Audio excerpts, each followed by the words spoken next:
और यही नहीं, इन्होंने कहा था लोकसभा चुनाव के समय इन्होंने कहा था कि जनता जनार्दन तय करेगी,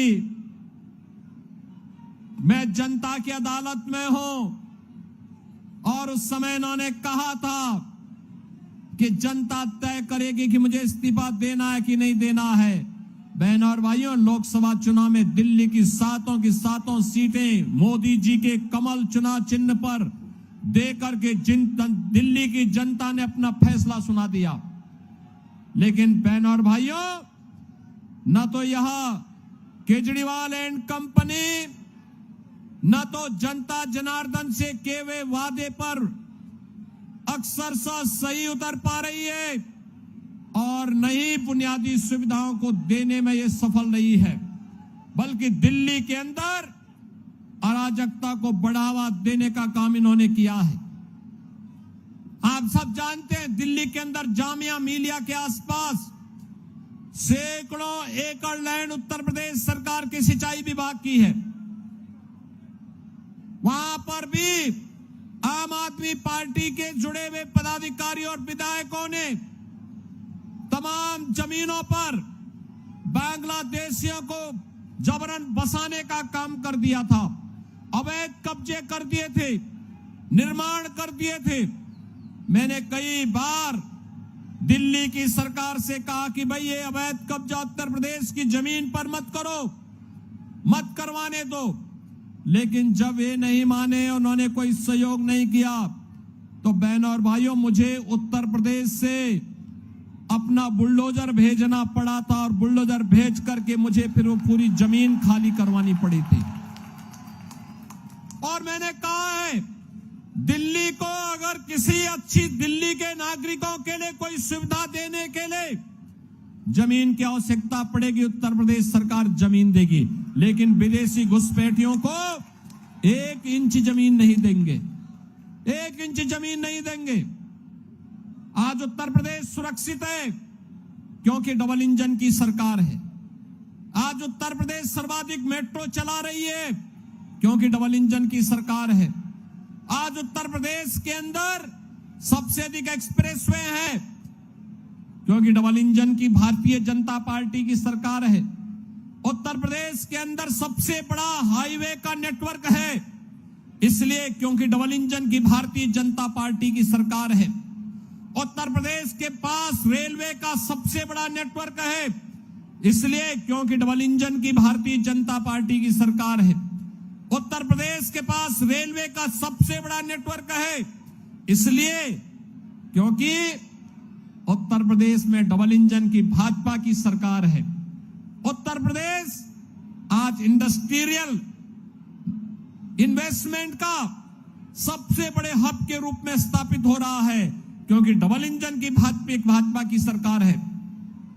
लॉजिस्टिक हब के रूप में उत्तर प्रदेश स्थापित हो रहा है क्योंकि डबल इंजन की भाजपा की सरकार है। नए नए वर्ल्ड क्लास यूनिवर्सिटी बन रही है क्योंकि डबल इंजन की भाजपा की सरकार है। और नौजवानों के लिए रोजगार के अवसर आगे बढ़ रहे हैं क्योंकि भाजपा की डबल इंजन की सरकार है। लेकिन बहनों और भाइयों, मैं पूछना चाहता हूं श्री अरविंद केजरीवाल एंड कंपनी से, पिछले 10 वर्ष के अंदर दिल्ली के अंदर उन्होंने कितने इंडस्ट्रियल हब बनाए हैं, दिल्ली के अंदर कितने उन्होंने औद्योगिक हब बनाए हैं, कितने लॉजिस्टिक हब बनाए हैं, कितने इंस्टीट्यूशनल हब स्थापित किए हैं, वे नहीं जवाब दे सकते। और मैं तो कहना चाहता हूं, हमारा पूरा 54 सदस्यीय कैबिनेट ने कल प्रयागराज के महाकुंभ की त्रिवेणी में संगम में डुबकी लगाई है। अरविंद केजरीवाल जी, आप भी आम आदमी पार्टी के मंत्रियों के साथ एक बार दिल्ली में इस चुनाव के दौरान ही यमुना जी में डुबकी लगा करके दिखाइए।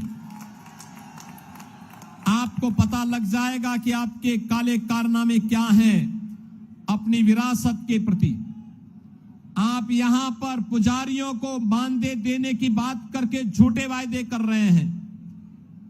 आपने मौलवियों को, मुल्लाओं को तमाम पहले से आप उन्हें मानदेय देने की बात करते थे। आज वह देने में विफल है तो ध्यान भटकाने के लिए पुजारियों का नाम लिया। लेकिन आप भूल गए बौद्ध भंते भी उसी श्रेणी में आते थे, उनका नाम आपने नहीं लिया। वाल्मीकि मंदिरों के पुजारी भी उसी श्रेणी में आते थे, आपने उनका नाम नहीं लिया। रविदासी परंपरा से जुड़े हुए मंदिरों में भी तमाम पुजारी हैं, उनको भी आपने मानदेय से वंचित रखने की बात कही है। आपकी ये दोहरी नीति नहीं चलेगी, दिल्ली से स्वीकार करने को तैयार नहीं है। और इसीलिए जनकपुरी विधानसभा क्षेत्र से भारतीय जनता पार्टी ने, आदरणीय प्रधानमंत्री जी ने, श्री जेपी नड्डा जी ने से आशीष सूद को प्रत्याशी के रूप में यहां पर आपको मौका दिया है। बहनों और भाइयों, आशीष सूद जी एक जुझारू नेता हैं, कार्य करने का जज्बा रखते हैं, आपके हितों के लिए लड़ाई लड़ने का सामर्थ्य रखते हैं। जैसे उत्तर प्रदेश की सूरत बदली है, तस्वीर और तकदीर बदली है। उत्तर प्रदेश में देश और दुनिया के सभी लोग आ जाने को उत्सुक हैं। ऐसे ही दिल्ली के लिए भी डबल इंजन की सरकार चाहिए, और डबल इंजन सरकार के लिए आशीष सूद को जनकपुरी से विधायक बनकर के जाना आवश्यक है। आपका आशीर्वाद आशीष सूद जो को प्राप्त होगा, सभी लोग आशीर्वाद देंगे। मेरी आवाज जहां तक जा रही है, आशीष सूद जी को अपना आशीर्वाद देने के लिए दोनों हाथ उठा करके मुझे बताओ। सामने घरों